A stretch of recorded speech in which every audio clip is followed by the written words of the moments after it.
I do not believe you are a racist. And I agree with you when you commit yourself to the importance of finding common ground.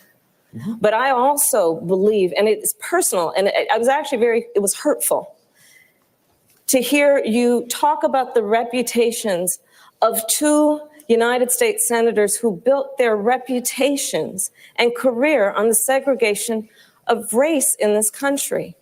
And it was not only that, but you also worked with them to oppose busing. And, you know, there was a little girl in California who was part of the second class to integrate her public schools. And she was bused to school every day. And that little girl was me.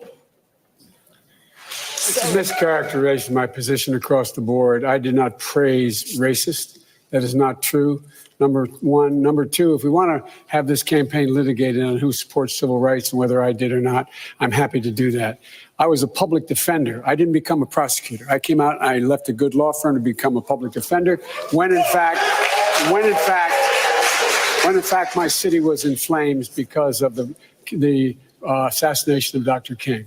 In terms of busing, the busing, you would have been able to go to school the same exact way because it was a local decision made by your city council. That's fine. That's one of the things I argued for. I ran because of civil rights. I continue to think we have to make fundamental changes in civil rights. And those civil rights, by the way, include not just only African Americans, but the LGBT community. But Vice President Biden, do you agree today that you were wrong to oppose busing in America then? No, do you agree? I did not oppose busing in America. What I opposed is busing ordered by the Department of Education.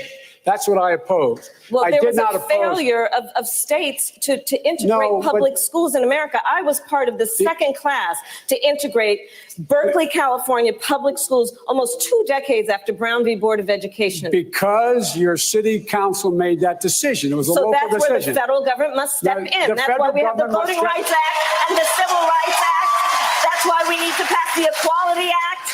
That's why we need to pass the ERA, because there are moments in history where states fail to preserve the civil rights of all people. I have supported the ERA from the very beginning when I ran. Vice President Biden, 30 seconds, because I want to bring other people into this. I supported the ERA from the very beginning. I'm the guy that extended the Voting Rights Act for 25 years.